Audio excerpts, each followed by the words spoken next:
Si la conquista turca de Constantinopla en el siglo XV extendió la fe musulmana hasta muy lejos, a través de la península balcánica, podemos imaginar el éxito que hubiera tenido una conquista sarracena 700 años antes, en que los pueblos de Rusia y de los Balcanes solo tenían un débil barniz de cristianismo y se hallaban aún en una bárbara confusión de instituciones y creencias. En el oeste los sarracenos se hallaban cara a cara con una sociedad cristiana, organizada, que había heredado algo de la fuerza del Imperio Romano, y aunque hubiesen ganado el día de Poitiers, les hubiera sido difícil la conquista y la conversión de Francia. En la Europa oriental era distinto. Allí, en Rusia y en Hungría, o entre los búlgaros y los eslavos de la península balcánica, no existía un centro de resistencia moral y material comparable a la iglesia galo-romana o a la monarquía franca. Si León el Isáurico hubiese fracasado cuando derrotó al imponente ejército musulmán, la fe de Mahoma se hubiera extendido como el fuego de una pradera a través de los Balcanes y por la llanura de Hungría, lo mismo que hacia el norte y hacia el este, hasta los Urales. De ese peligro libró a la civilización europea la valerosa resistencia de Constantinopla en 718, dirigida por un emperador joven y capaz, apoyado en robustas fortificaciones, por una escuadra superior, por fuego griego y por la asistencia temporal del ejército búlgaro. El nombre de León debe ser recordado. Uno de los resultados de aquella contienda es que la iglesia rusa es griega y no musulmana hoy en día, aunque no sabemos hasta qué punto puede considerarse como una fortuna. El Islam, sin embargo, no representó solo una fuerza perturbadora y un peligro de barbarización para el occidente. Los árabes en Persia y en Siria asimilaron las viejas civilizaciones orientales, su refinamiento y su saber. Bajo su dominio floreció de nuevo la cultura y mucho de la filosofía y de las ciencias griegas olvidado incluso en Bizancio, revivió a través de los árabes y de los judíos que vivían en íntima relación con ellos. Los de España sobre todo, cuando el fugitivo omeya Abderramán I organizó su emirato, 755, independiente en Córdoba, convertido luego en califato por Abderramán II, 929, atrajeron a España los más preclaros sabios y poetas de Oriente y la corte omeya andaluza, lo mismo que la de los reinos en que se dividió el califato español en el siglo XI, fueron la sede de una nueva cultura literaria, científica, filosófica y artística, que no dejó de florecer hasta entrado el siglo XII, Averroes, en la que participaron brillantemente los judíos, Maimónides, y que irradió a toda Europa, contribuyendo al renacimiento de la cultura europea y a que ésta se vivificase con un nuevo espíritu de libre discusión, intentando conciliar en una síntesis ambiciosa la revelación y la ciencia. Platón y Aristóteles fueron recuperados para Europa a través de los musulmanes españoles.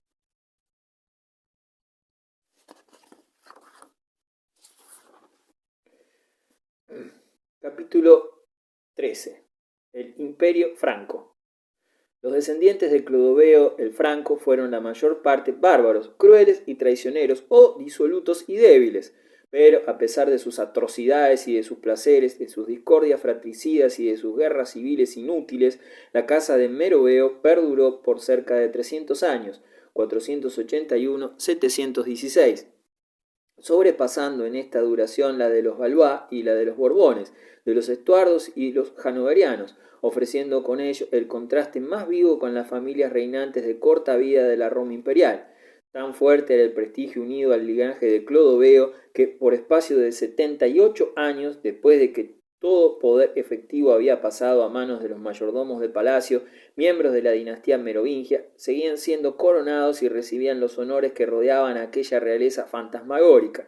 Nada dice Eynardo, refiriéndose a este último periodo de su gobierno, pertenecía ya al rey, excepto el título real, los abundosos rizos y la larga barba. Se sentaba en el trono y desempeñaba su papel en la comedia del gobierno, dando audiencia a los enviados, despidiéndolos con las contestaciones que le habían sido dictadas. Nada podía llamar suyo excepto una finca de poco valor en donde tenía una residencia y un séquito no demasiado numeroso. Viajaba, cuando era preciso, en un carro tirado por bueyes y conducido como la carreta de un vaquero. Así llegaba al palacio o a la asamblea anual del pueblo.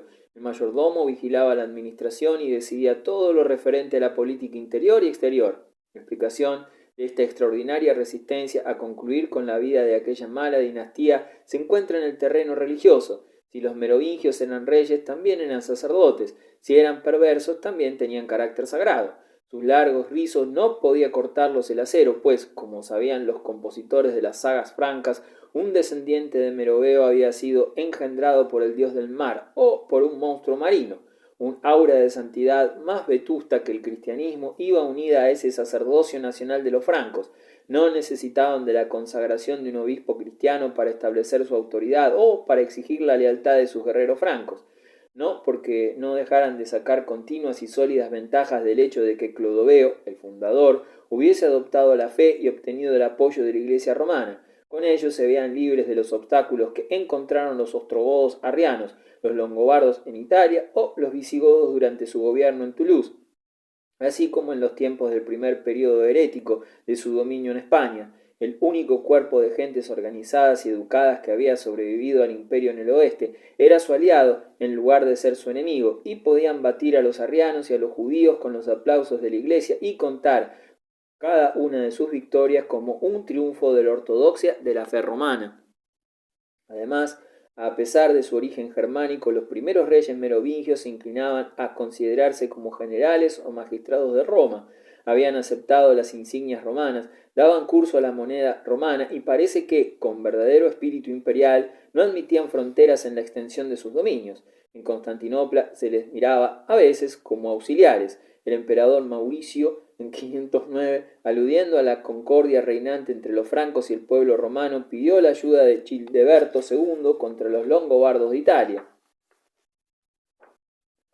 Es fácil, por lo tanto, comprender cómo, a pesar del origen germánico de sus conquistadores francos, el país conocido ahora con el nombre de Francia continuaba siendo una parte del mundo latino. Los francos, aunque habían ocupado la Galia, no entraron en posesión de su herencia como enemigos de la población galorromana, sino más bien como adversarios de los visigodos arrianos y de los burgundios. Contra estos, Clodoveo y sus descendientes debían dirigir sus armas, no contra la Iglesia romana, que miraban como amiga, no contra la población galorromana, que aceptaban su yugo, ni contra el emperador romano, quien desde su trono distante en el Bósforo estaba dispuesto a considerarlos como sus potenciales aliados.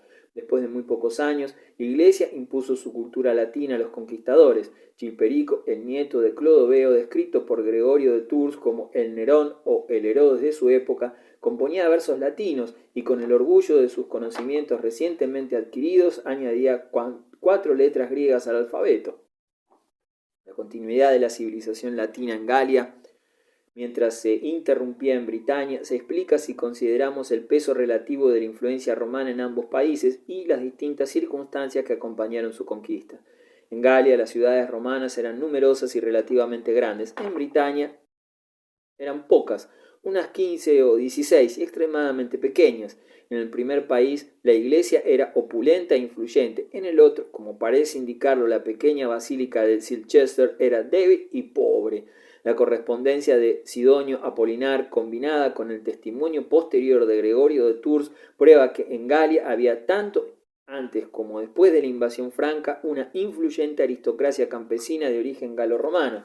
En aquellas partes de Britania que fueron conquistadas por los anglosajones no sobrevivía ninguna aristocracia parecida, pero además, lo que era igualmente importante, contrastaba el carácter de las dos invasiones.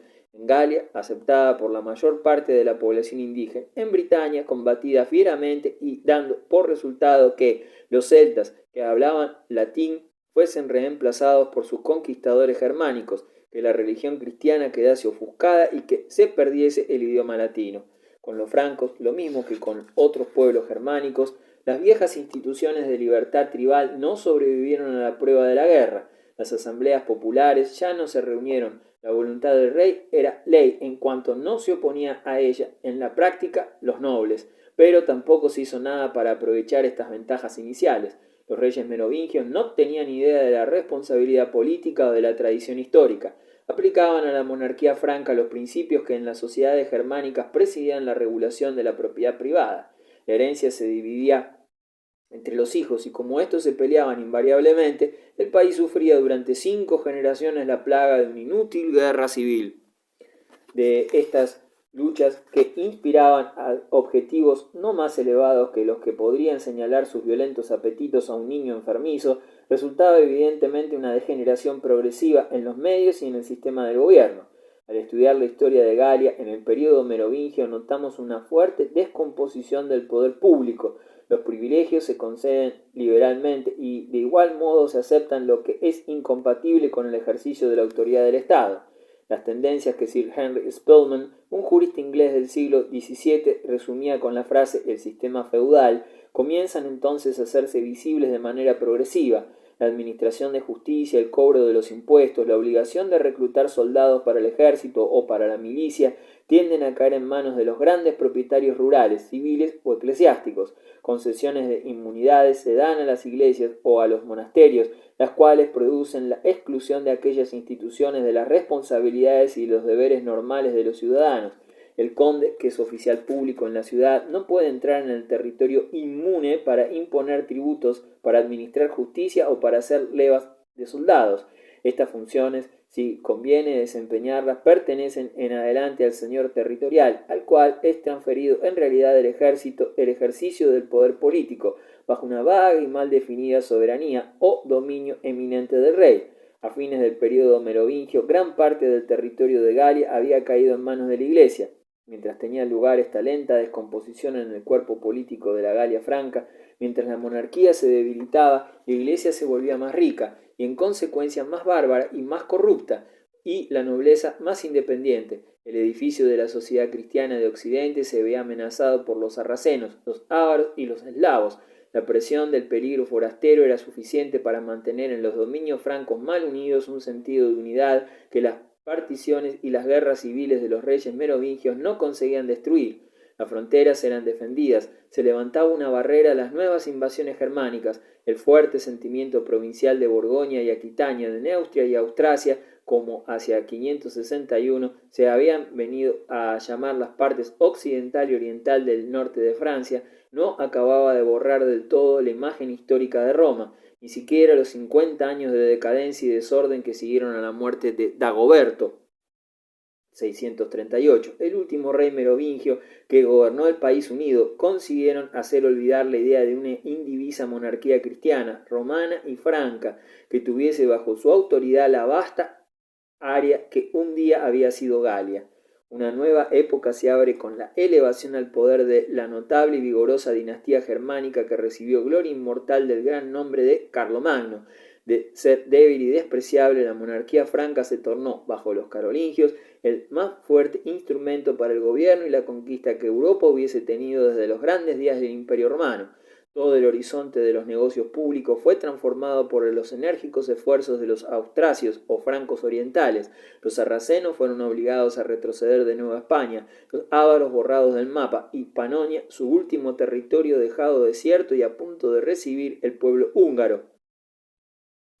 En Italia se creó un estado papal a expensas de los derrotados longobardos, con las tres consecuencias importantes de impedir hasta 1870 la creación de un Estado italiano unificado, de ensanchar la distancia entre Roma y Bizancio y de dar al papado una posición de independencia política que para algunos representaba una tentación de mundanidad y corrupción, y para otros algo esencial para el mantenimiento de su libertad espiritual y de su autoridad. Estos cambios fueron importantes y sus efectos los experimentamos todavía hoy en día. Pero todavía más importante fue la conversión al cristianismo de Frisia y Germania y la aceptación por Carlomagno de la corona imperial de manos del Papa León III el día de Navidad del 800. En la Europa central, un nuevo mundo vino a entrar en la disciplina romana y cristiana, compensando las pérdidas de Siria y Egipto, de África y España, conquista mayor para Roma que ninguna otra desde los días de Julio César, cumplida con la cooperación de misioneros ingleses e irlandeses, de soldadesca franca y del estímulo y el apoyo papal.